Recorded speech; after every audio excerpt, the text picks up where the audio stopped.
You know, with all the whole heap of things we are going, it is wonderful to say you are still here. You know, them really considering. So we're going to take you through the pieces until 2 o'clock. Suppose you stand up in front of your mirror one day and don't see your reflection. What would be your thoughts? So, this story is a story we tell many times. We're going to say it again. There was a man in a village, say him really want to find God.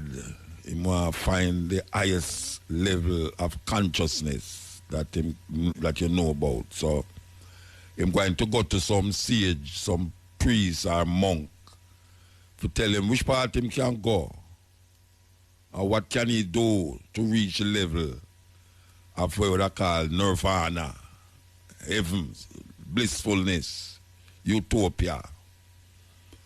Well, the first one I'm going to tell him, he must go down in another village and he must say, a lot of women, beautiful women, and them will satisfy all his desires and make him reach to nirvana, or what you call blissfulness.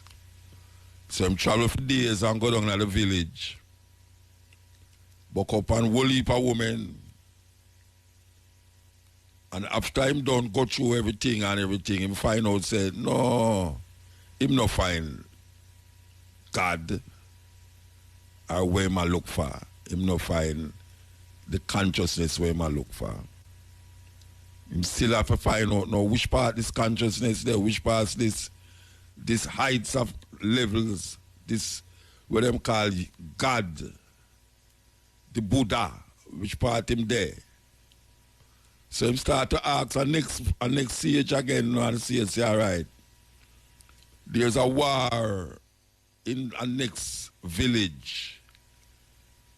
If you go down there and allow the people them to win that battle, you will find the God that you're searching for.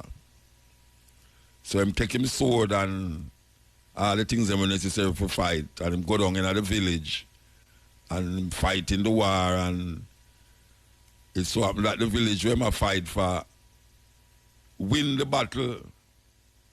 But when them win the battle and them win the battle, him realize, say, but him not find where I look for. So him have to go find a next monk, priest or sage. And the monk tell him, say, all right, there's a mountain. When you look up there, you see almost like the clouds upon the side of the mountain. You're going to go up to that mountain, and in that mountain there's a cave, and you're going to go into the cave, and you're going to find a book, and that book will lead you to where you look for. The level of consciousness where you look for, you will find it in that book. So we're going to tell you the next part of the story after they had them. We're on the cutting edge. For those of you who just joined we was talking as a story, was telling a story actually about a man who was searching for God, searching for that heights, that nirvana, that utopia. And we were saying that he passed through villages that was in war, and him helped them win the war, village with a lot of beautiful women. Him had him way with them. And now him find out one now who tell him, say, look here now, there's a mountain top that you have to go to. And there's a cave, and you're going to go in that cave. And you're going to see a book. And you will find what you're looking for. The thing is that him did have to go back through the village them. And him have to go back to where he was coming from originally. But him actually never come from the mountain top. He was right in the valley of the mountain. So him turn back and it take him days to travel. Him even buck up at a place where is more riches that him could ever say. And the riches that where him could have say, even though him see the riches and realize him could have attained that riches, it still never give him that fulfillment where I look for, that God where I look for, that search where I look for. So him reach a mountain and him decide say I'm gonna go up the mountain. And him start to trek up to the mountain till him reach a cave. When him reach a cave, him go inside of the cave and him see the biggest book him ever see. Big book. Never see such a large book before. And him say, okay, because you know I don't know how this is going to work because there's nobody here but me. And the monk did say, I'm going to find God up here.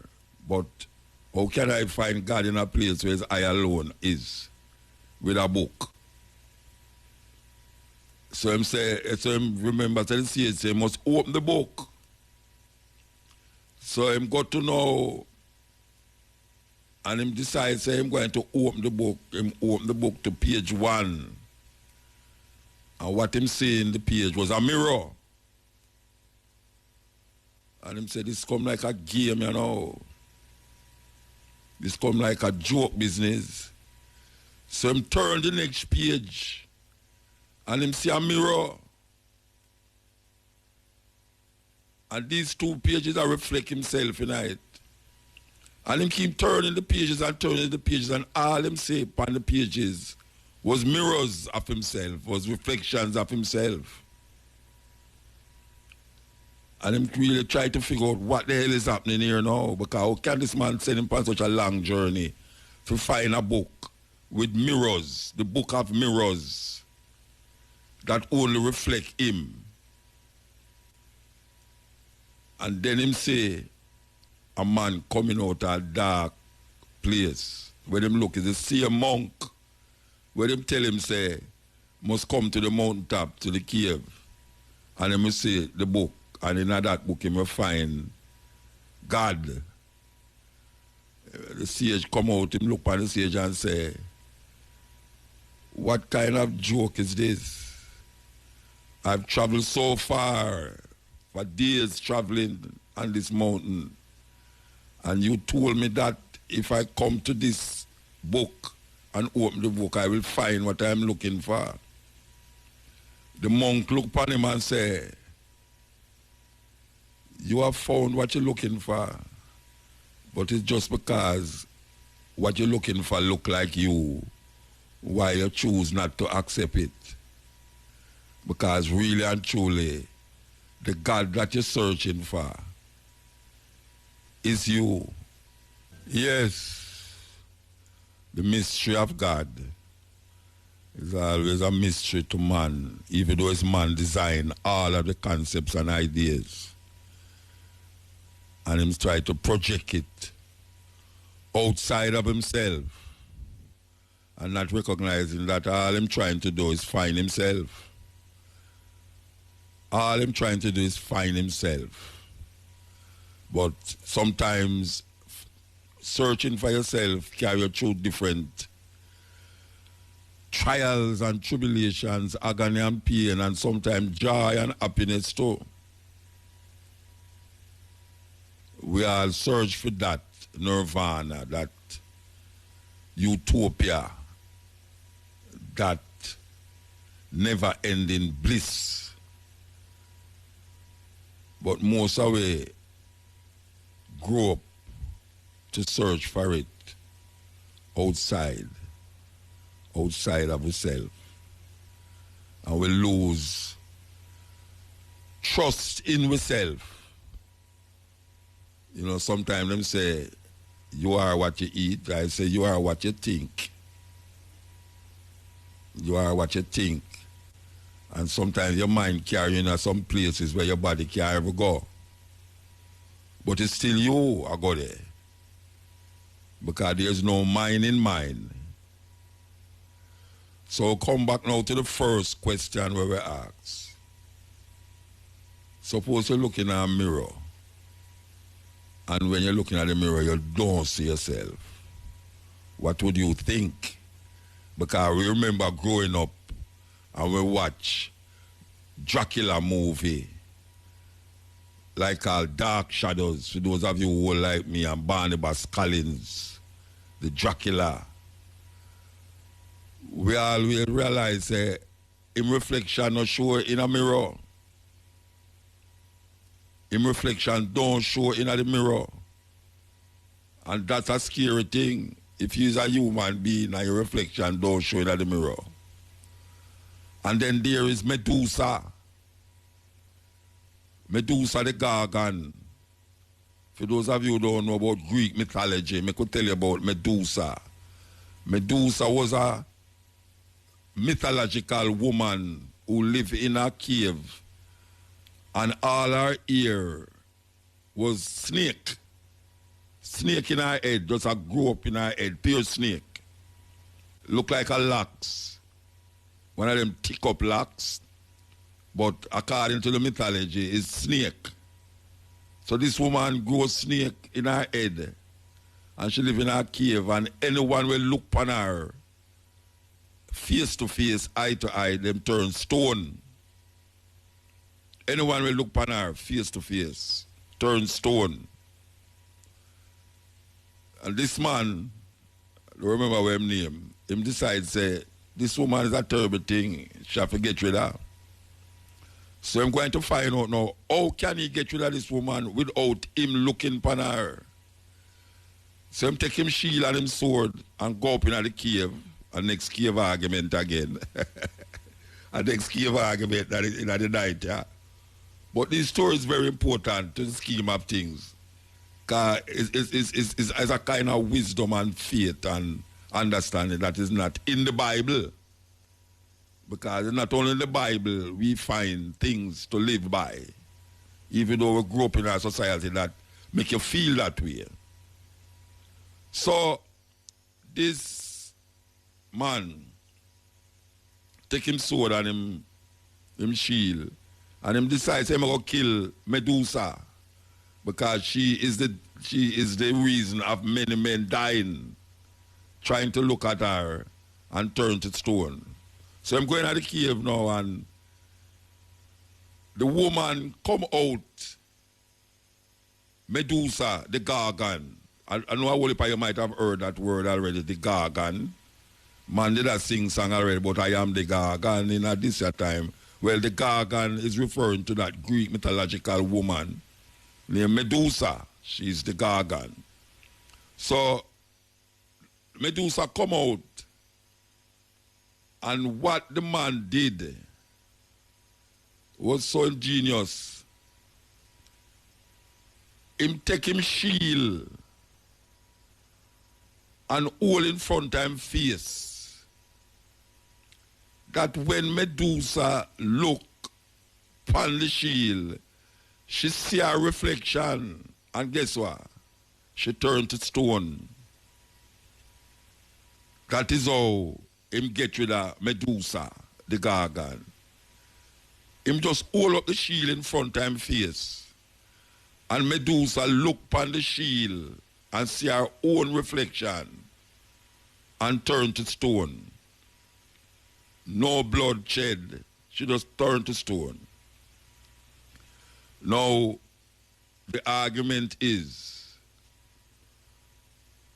I wonder if a person who don't see themselves in the mirror is really stone in them heart. Because no one looks in a mirror and don't see them reflection. And if you should look into the mirror and don't see your reflection, it means, trust me, you don't have no heart. You don't have no heart. But because we know say in every man's chest there is a heart. We have to figure out now, why is it that we're behaving like we stone? Why is it that we're behaving like the mirror that we're looking at take away with spirit? Because some people actually believe that too. That's why them don't keep mirror in them house. Because them feel that the spirit of the human being exists in the mirror. Them don't want the mirror take away them spirit. In some places, amongst Aboriginal people, indigenous people, them don't like you take them picture. Because them feel say, when you take them picture, you take part of them. And them soul is very important to them. So, maybe, if you're looking at your mirror more often, maybe something with that joke you for say, but me no stone. Me is human, flesh and blood, and me have a heart. And sometimes when we behave harshly with people, and all these youth will run up and down over the place, them need to look in the mirror. So a man sing a song, Michael Jackson to be precise, say, take a look at the man in the mirror. Woe unto those who look in the mirror and don't see themselves. Because then you know, say, you are dead. Or you're on the cusp of dying. Becoming like a stone that don't have no heart. And a whole heap of way I walk around the place now. Like we don't have no heart. Because all of we have a heart. All of we have a feeling. All of we think. No matter how cruel and wicked the thought is, but we think. And we recognize and understand that if a man look in the mirror and see himself reflecting, him should take a stock because that reflection is God. Because if we go back to the old Bible, and the Bible says, God make man in his own image. An image is a physical manifestation of something that is tangible or touchable. An image is not something mysterious. An image, if a man make an image of something, it look like it's something that he make. Therefore, it's a manifestation of something else. But it replicate the something that him look on and make the image. So when it say God make man in his own image, it really I say man of God, because the same way how I look is the same way how God look, and vice versa. And likewise it's true if a woman looking at the mirror and see herself, she have to come to the conclusion and say, I am God. But how much people want to accept that? Because them love to talk about God outside of themselves. That is really what them a try do. Them a try to talk about God outside of themselves. And the only God that exists is the one that is you. And all the arguments surrounding that is created by man. All the arguments surrounding about who, what, where, when, why, how God is supposed to be what, is created by man. Even the understanding that when you're looking at the mirror is an image of God you look on. Even that was created by man. So we have to recognize the purpose, or our purpose, when we look in the mirror. The man in the mirror, and to an extent the woman in the mirror, is the only manifestation of what we're searching for inside ourselves and in others. Man say, how can you say you love God in which you cannot see, yet still you cannot love who you can see? First, we are say that. We are say, you have to love who you can see first, because who you can see is a manifestation of who you think you cannot see. That is really what it is all about. Who you can see is a manifestation of who you think you cannot see. So we have to draw up a belt and a buckle and forget about all of the whole heap of this and the whole heap of that and the frills and the chills that put around it. You know, here some people try to give them deity all the accolades and the this and the that when you cannot make it greater or lesser than what it is. What it is what it is. It's just simple that what it is what it is. So when we look, according to the Egyptian book of the dead, or them call it the coming forth by day,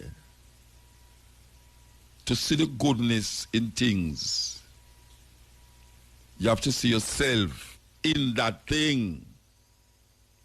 So make repeat that.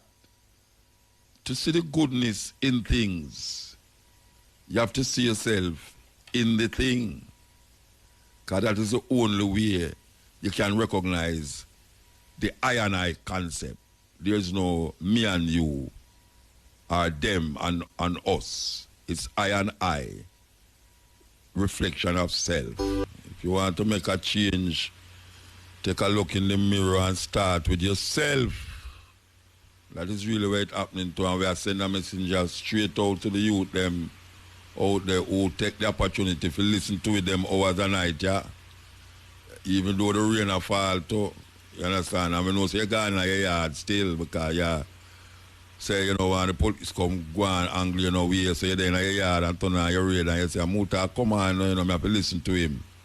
You understand? So we just tell you, say, listen to what we are talking about, because it might sound complicated, but it's a reality and it's a truth. And most of the times when we are quote the Bible, we are sure you say there's other things and other books where have certain mythologies and certain reasoning and consciousness that we can really grasp tonight, because the majority of people them outside of the Western world, the majority of people don't live in the West, the Western world. Because India and China have so much people there. You understand? And them people that don't use the book where we use to really come to no fullness understanding of self. So we just say that as a by the way thing. But we know so we shall be released. We have to be released from a whole heap of things. Whole heap of things we have to get released from. We're there with you, going through the places. We are trying to bring to your attention certain levels. You understand? Because it's not every day we get to do it, and not every day you get to hear something outside of where you're really used to. Because we have to define ourselves in this time, especially as African people. We are going around, we seem to make we kind of almost lose focus. You know, we have to continue to keep focus. A whole lot of distraction around you where you make you feel like that more important. Make you lose focus. So we have to say, we don't want you to lose focus. Because if you lose focus, you're going to take your eye off of the prize. And we're talking about liberation and freedom. That is what we are talking about. That's all we are talking about, really. Liberation and freedom, we're not talking about nothing else, because that is what we need. As African people, we need liberation and freedom. You know, And sometimes it make it look like we're free still. But I will probably don't know freedom. Because them put in a cocoon make you feel like say we're free. I really and truly some little Mickey Mouse freedom according to a lucky do, but I say a Mickey Mouse freedom, you know, and we sup it up. Yeah, we sup it up.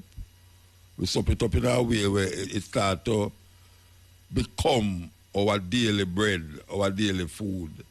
And we still find ourselves in the same position and situation. Truly free is much more than what we are experiencing now. Yeah, when you're free, it's much more than what we are experiencing. You know, we for people say, well, we're more talking about, we're free. Oh, you mean? You know, say we're free. You know, so we are walk up and down and that. Yeah. That is where you think. That is where you think because you don't really know what is true freedom. How it is, how it feels to be liberated. Because that is how we get trapped. We get trapped in that argument of, yeah, you know, I can't go here, so and go there, so and go here, so. And that is where we take as freedom. But you cannot imagine if you come out of the cave, which is the next story about cave again. You know, the people in the cave, for them realities in the cave, you know. And them living in the cave and feel them free. Of course them free, but them free as it relates to inside of the cave. When man come out of the cave and say, but wait, there's things outside of the cave that we never experienced yet. I wonder if we don't know them story there. That's some serious story them, you know. The man them in the cave, everybody in the cave, and that is them reality. Them reality is what is in the cave. And once somebody come out of the cave and go see different life and come back, come tell them. And it's one rotted, because like they try to take away from them freedom now by telling them, they say something other than what them are experiencing at the cave exists outside of the cave. Much more than what them are experiencing at the cave is outside of the cave. And him become them enemy. Yes, him go experience something outside the cave and come back, come tell them, and now him become them enemy. Who tell him to go tell them that? Because that is what our freedom look like. Our freedom is bound inside a cave. And you think that you're free. But the only reason why you think that you're free is because you don't know nothing outside of that the confines of the cave. You don't know. You know, it's like a man in a prison and him get locked in him cell. And then him let out to go in the yard, go do certain activities, play football or, you know, do what he want to do. That to him is freedom. Him come out of the cell, the confines of the cave, the cell. Him come out of the confines of solitary. So to him now, that is freedom, even though there's 4 walls that confine him to that space. And people outside of that space can tell him, so there's more to be experienced outside than there inside of that space. There's more to be experienced outside of the cave than inside of the cave. But as I say, people who sometimes talk that truth about what lies beyond the cave, tend to sometimes become the enemy. Yes, sometimes you become the enemy because you speak that truth, that there's more to be experienced outside of the cave. You know, it's like, wow. So we just pass that on to the people them in the night, yeah. You understand? We just say, experience teacheth wisdom. Experience not teach. Knowledge is one thing, you know, wisdom is the other. Experience is what you actually become a part of in the doing. in the realization of the thing that is happening. You become a part of it. That is experience. Knowledge is when you actually sit and get a perspective of certain things. You know, you don't have to experience knowledge. Knowledge come through what we call now education. You get a certain education, you become knowledgeable. You know, it's like you're in a laboratory and you do a theory. Outside of the lab, you do theory. And the theory now, you have to go inside of the lab to make it get practical. Get the litmus paper them and test and do all sorts of tests to find what is practical, what can be done and what can be not that you can't do. So people sometimes hold on upon theory continuously. They have a theoretical understanding of things and find themselves get clawed into it. Clawed into that. And don't realize that is just part of knowledge. The man who experienced the thing. Chronics coming through, you know, them said this is Women's Month. So we have to celebrate the works of women.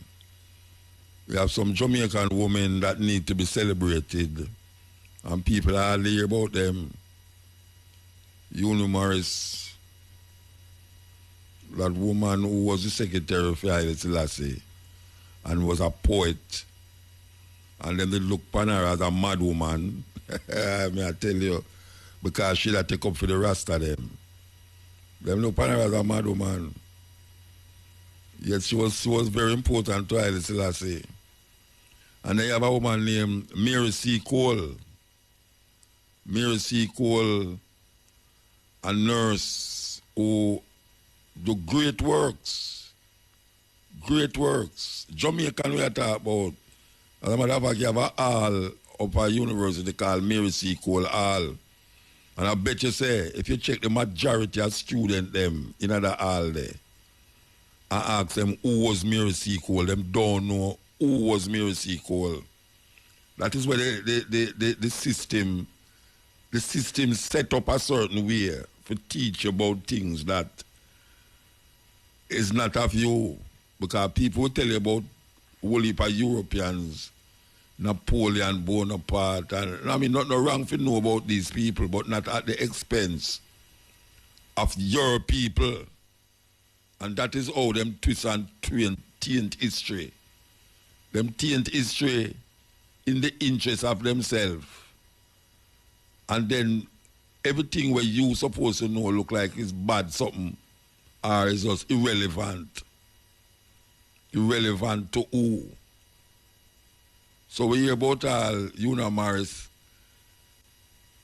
and we hear about Mary C. Cole. You know, you hear about enough people in the history. You know, well, if people hear about Nanny, but what them know about Nanny is some like a frivolous argument about she catch bullet in her bottom and all them something there. That is how them trivialize Nanny. Some people say she never exists. Yeah, you have a whole lot of people say Nanny it never exists. It's just a figment or just a mythology them come up with.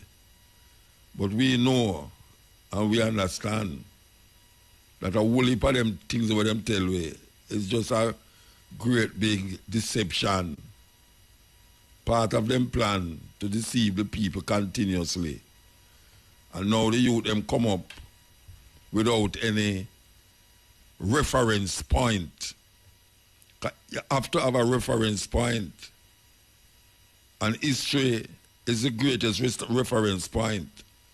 But if a man control your history and decide what you must figure out that gone before you and put you at the dregs of this history, you're in a serious situation and a serious position. The Council of Nicaea was an effort by Constantine to control the people through military and through religion.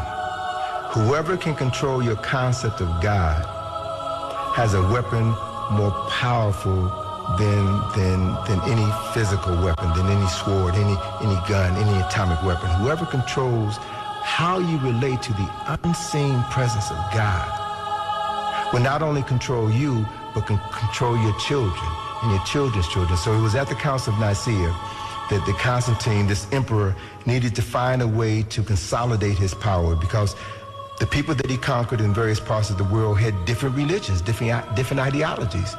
And it was at Nicaea where he brought together these theologians, these scholars, if you will, to hammer out one uniform theology that everyone would follow.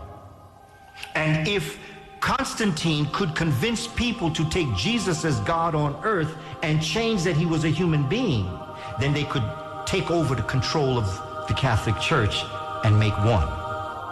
So they invited. And one of the priests was an African known as Arius. Bishop Arius. There's a book called Blacks Who Died for Jesus by Mark Hyman. Gives the story of Arius. Arius now gets word that Constantine knows Arius is coming to dispute this. Because he's saying, how are you going to tell people this? Nobody's going to believe that story. That Immaculate Conception? Come on, we know that's written on the walls of Egypt. That's a mythology, that's an analogy. You're not supposed to believe that story.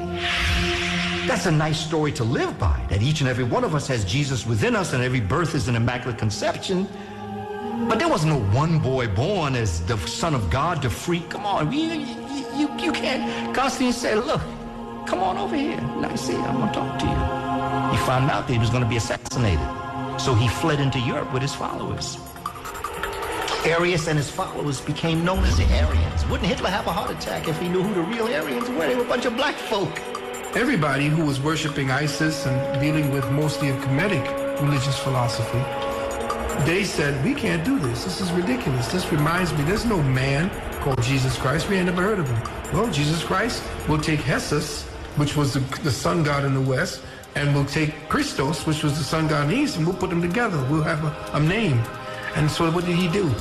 A man named Apollonius of Tyana, at that time, who had studied philosophy in Kemet, was teaching. He was a healer, working miracles. He was a hero at that time. So he became the template for Jesus Christ. Yeah, but hold on it. Tonight, no. Mary sequel. Yes. Because, you know, the same war with the two of them that with nursing, you know, the Crimean War. Yes. But everybody know about Florence Nightingale. Yes, I never know about Mercy Cole. And then say Florence Nightingale, she went about 100 miles or so away from the front line, you know. Yeah, Mercy Cole is in at the front line. Yeah. Miracles go right right up there. Line. The bullet a fly around her head sometimes. Yeah, when me did at school of Florence Nightingale, me hear about, me never hear about Mercy Cole. No. Florence Nightingale, me hear about, yeah. Because then say fear history the last 100 years, I want to go find it in our library, in our school, one of the soldiers them they donate some, you know, him writings where I write and write both over the years. Yeah, man. And then donate it to the school and whatever, and somebody go find it in there, and them start, and then bring it up back, that's them all put on a statue to her a couple of years ago. Yeah, just say that them put up the statue. And as she PR way for go up at the war, you know, because when she go volunteer, right. When she go volunteer, then turn her down, you know, because she black or whatever. Yeah. But I want to tell you something too. I want to tell you something, you know, because within that level, you know, with Mercy Cole, them used to say she was a black Nightingale. What's her name? What woman named Nightingale? Nightingale. Florence Nightingale. Yeah, she was the black Florence Nightingale. I mean, them people that terrible, you know, man.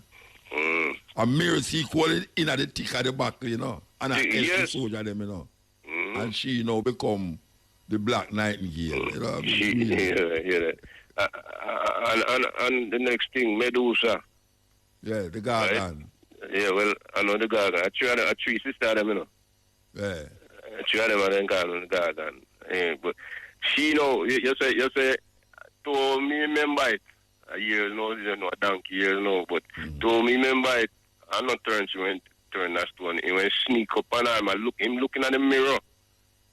and walk back way and looking at the mirror and she asleep and him chop off her head. And put it, cause remember say him did is a bet really, you know, is a bet him getting, you know, cause him mother did him grandfather go check the oracle, and the oracle tell him say him will get killed by his grandson. Yeah. So him taking daughter and he lock up in daughter in one place so no man can get to her. But you know, Zeus a bad boy, you know, Zeus. Zeus seem like how God do mirror, seem like how God do mirror, so Zeus. Him is a womanizer, man. Yes. Him have all the woman them in heaven for himself. Him did go to but he love the mortal one them.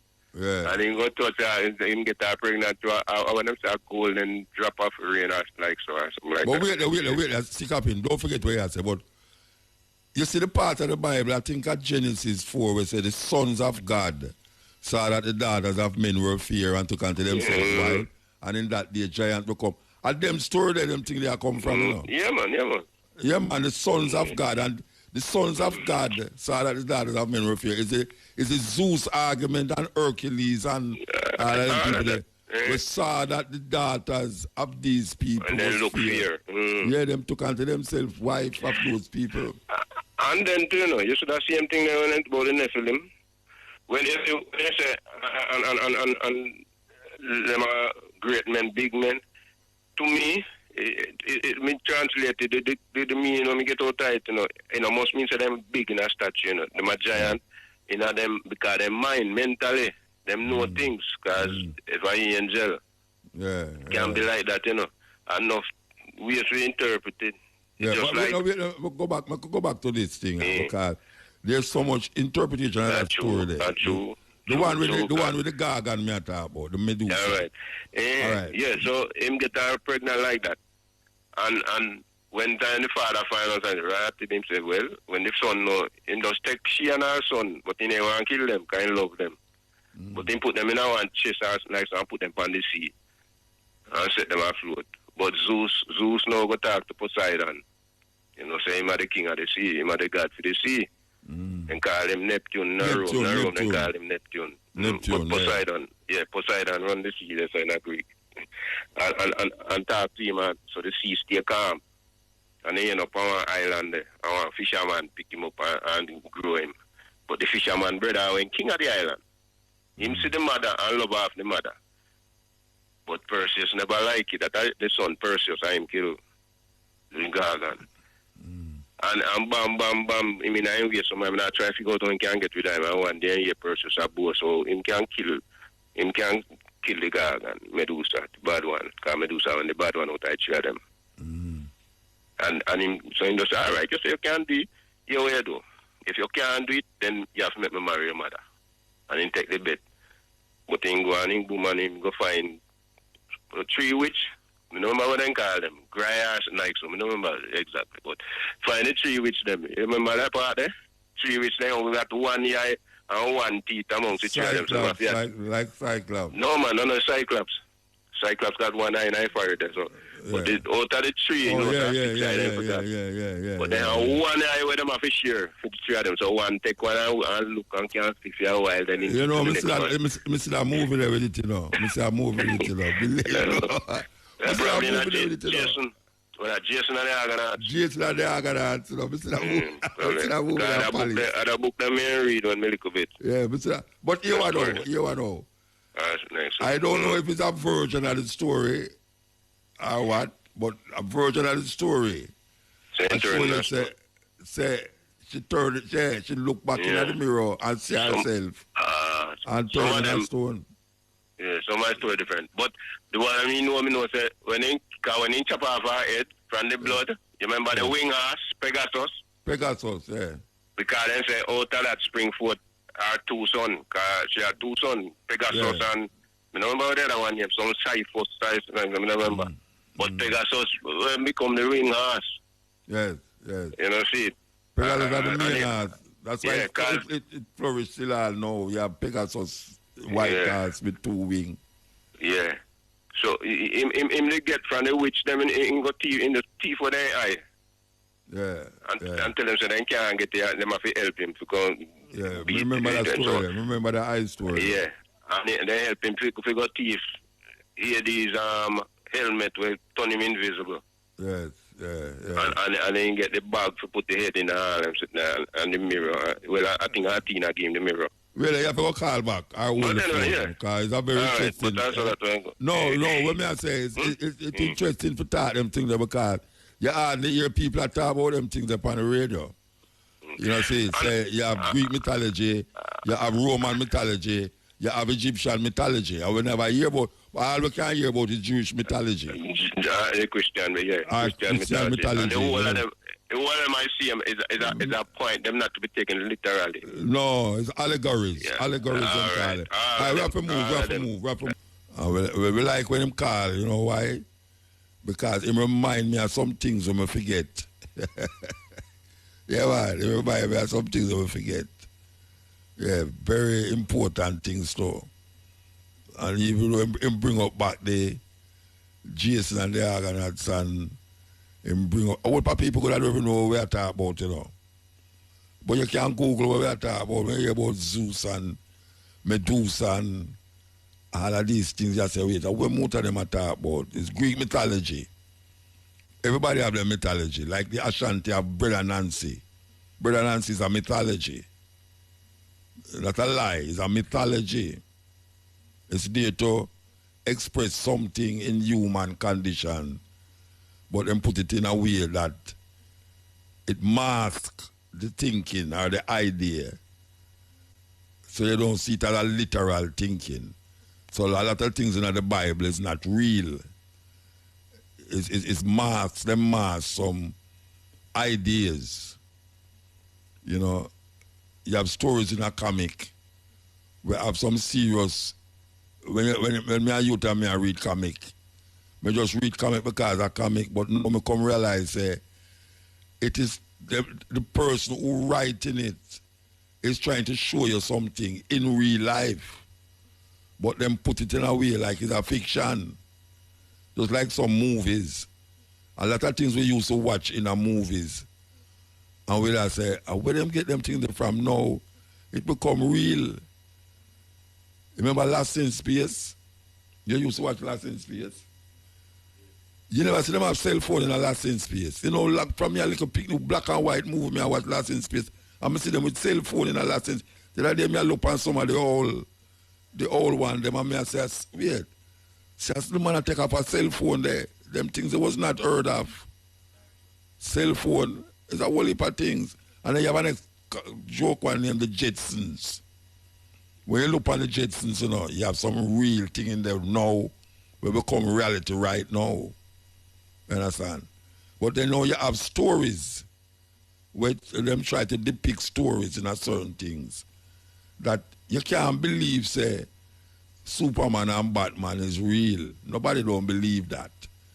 So if you don't believe Superman and Batman is real, and most Jamaican people don't believe so Brother Nancy real, because them not say Brother Nancy is a story about a little genial spider.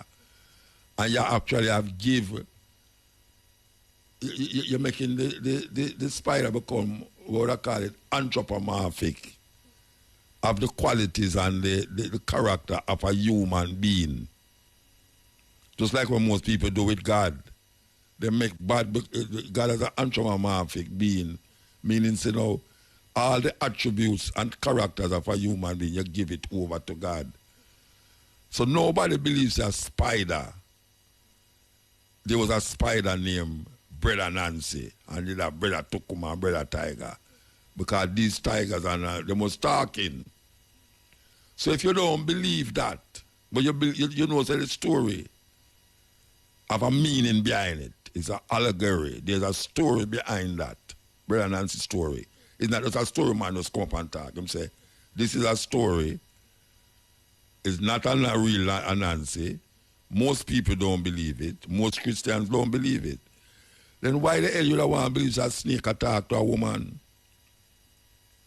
Why would you want to believe that snake attack to a woman? Or a donkey attack? Or Joshua command the sun to stand still? Why you want to believe these things? Because it is in the Bible. As long as it is in the Bible, it's literal. Anything outside of the Bible now is fiction and is foolishness. So all them Zeus story was before Christianity. And people, thousands of people live them life in the concept of Zeus. Thousands of people, if not millions of people, live them life according to the traditions of them ancestors in Greece and tradition of them ancestors in Mesopotamia, traditions of them ancestors in Sumeria, in China. All peoples have them mythologies. Everybody have them mythologies. But most people don't force their mythology upon other people and don't use their mythology to really control people. I don't know of no other group of people like Europeans who do that. Them have some little stories. And because them want to make you believe that the story is centered around them, them actually start to tell you, say, you must believe this or else. Because them have you believing that there's a place under the earth with fire like fire, where you're going to go down there and don't dead, but just burn forever and ever for 1,000 years. Can you imagine a human flesh is in fire and it is burning and it now melt or nothing? You just know that. What kind of cruel and wicked thinking is that? That God, the omnipresent, omniscient, all compassionate God, going to put people in a fire and make them stay there and burn and you're not dead. People actually believe these things. But I tell you, people actually believe these things. About fire down below, and it's only fire below is on the pot I know about. That is where the fire I know about. But I guess people will continue believing it until we reach a stage just like Zeus, where them no longer believe in Zeus, where them no longer believe in Horus, but them just see it as a historical reference point for something meaningful and understanding. And go back to the sun. The sun is the source of our life, farms and earth.